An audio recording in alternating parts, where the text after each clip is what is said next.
Hello world, my name is Matt Spa, and I'm a photographer and video producer in Atlanta, Georgia. My photography work is primarily headshots, and if you have a headshot session coming up, I'm going to share some tips in this video to help you look your best, and then I'm going to explain my process for shooting headshots, so you'll have a better idea of what to expect, which will hopefully make you feel more at ease during your session. What I share in this video mainly pertains to high volume sessions, and that's a session where I come to your office or your warehouse or whatever, and I set up all my gear, and then I photograph anywhere from 5 to 500 individuals. The alternative to the high volume session is a studio session where you come to the studio and we spend a good bit more time trying different things, angles, outfits, lighting, whatever. Everything in this video will apply to both situations, but a lot of the information is geared toward that high volume scenario. How you prepare for your headshot session can make a real difference in the end result. Being rested, hydrated, and a few minutes early are all things that will serve you well. Human beings are amazingly perceptive, and tired eyes or a general lack of energy will be easily recognizable in your photos. Do yourself a favor and show up rested. One thing that's not quite as obvious is being hydrated. Dehydration can cause dry skin, but more than that, dehydrated skin loses elasticity, which can accentuate wrinkles and circles under your eyes. Lastly, being a little bit early will not only keep you from feeling rushed, but if it's a high volume session, you'll probably get to see the person who is ahead of you and be able to get an idea of exactly what's going on before you become the subject.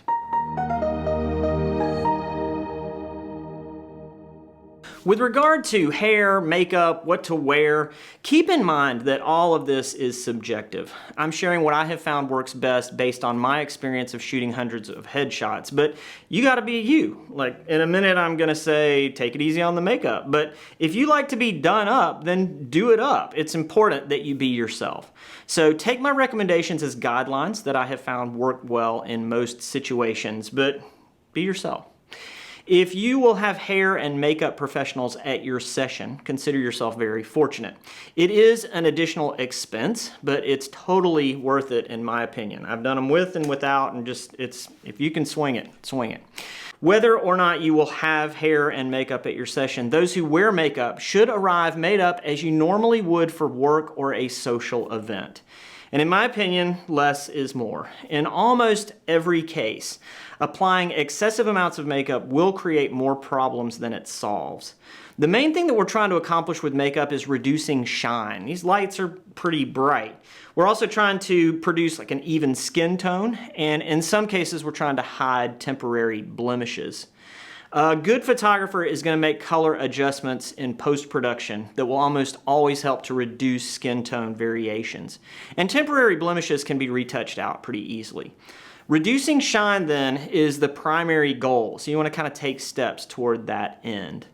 Speaking of retouching, when I retouch my images, I take steps to minimize the effects of aging or scars or anything permanent that's unflattering, and I normally will soften the texture of makeup to some degree. If you have something that you would specifically like touched up, let your photographer know. Your photographer is, or should be, working with you to get an image that you're both pleased with. So don't be shy about talking to them if you have something that you'd like touched up. With regard to lipstick, high gloss can produce some overpowering highlights, so I tend to recommend medium to matte finishes. Shine on the skin is also an issue for gentlemen, and if you have a makeup person on site or a really conscientious photographer, they may apply a little bit of transparent powder to knock that shine down just a little bit.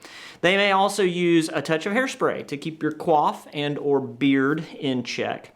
If you are on your own, a dry paper towel over the face can do wonders for keeping unwanted shininess at bay. People sometimes ask me about exfoliant treatments, and I'm a fan of mild exfoliants, but use them the day before, not the day of your headshot session, particularly if your session is in the morning. Most corporate environments will have a standard for the office that should be reflected in your headshot. And most service industry professionals, at least in my experience, will have some kind of a uniform. If you have free reign over your attire, a good general rule is don't introduce colors or patterns that are going to take attention away from your face. Even if you want to do that, don't do it. Large patterns, really bright colors, high contrast patterns, all of these things are going to pull the viewer's eye away from your face and can make your headshot just too busy. Headshots should be simple. Subtle textures are very nice, reasonably sized patterns can work well, and complementary colors, especially if they coordinate with your skin or makeup tones, can make a very cohesive headshot, which I like. As far as jewelry goes, the same standards kind of apply. Stay away from pieces that are going to pull the viewer's attention away from your face, or otherwise do what I call confusing the image. If you're really struggling with what to wear, bring more than one outfit, or wear a shirt and maybe bring a jacket.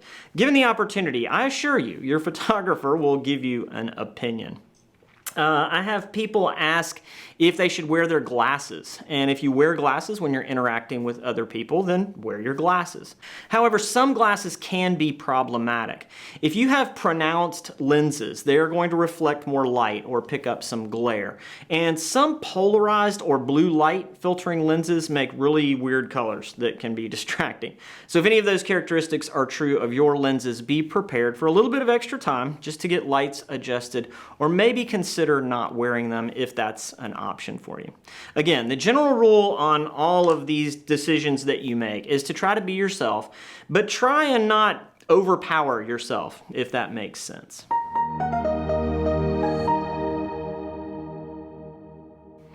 In the high volume scenario, you're going to have a set time to be there. I recommend you show up a few minutes early, but don't show up a half an hour early. Being ready to go when your time slot comes up obviously will make you more relaxed than rushing in at the last minute. But when multiple people show up early, it can result in this congregation who are all waiting, and that can be really distracting for whoever is currently being photographed. When someone first comes in, I will normally show them where I want them to stand.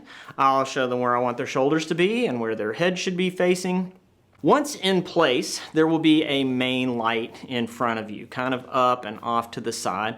There will probably be another light behind you to help separate you from the background. And then there'll often be a big reflector, something like a disc or something.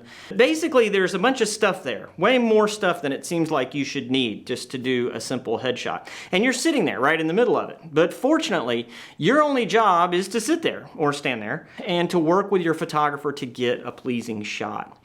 In my high volume sessions and even in my one-on-ones, my subject can always see the images as I shoot them. I have a laptop screen there. They can see everything that's going on, and it helps us to work together. I can get feedback from them about what they like or don't like. And at that point, we just take pictures. I'll usually shoot 2 or 3 images and we look at them and we talk about what's working and what's not. As we shoot, I will continue to make improvements, and I usually try to have my subjects pick their favorites on the spot. And I apply a rating to those images, and I typically send back not just the best one, but maybe 3 or 4 of the images that we've given the highest ratings to. So don't feel like you have to pick the one while you're sitting there.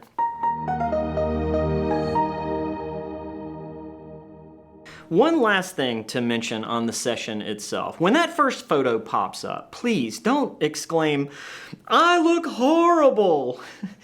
People do it, surprisingly, a lot. Everybody has things about their appearance that they would change if given the opportunity. And many of those things can be changed over long periods of time with major levels of self-discipline. But at this point, you're in front of the lens and we're going to get a picture. So if you can come at this with a positive attitude, it will not only make it go quicker, which is likely what you want, but it will yield drastically better images, which is definitely what I want. I can't really think of anything else that comes up regularly, but if you have a specific question, please comment below. I try to respond to all my comments, and there may end up being enough material there for a follow-up video. I hope that this video has given you some information that will help you relax and look your best and enjoy your next headshot session, and I thank you very much for watching.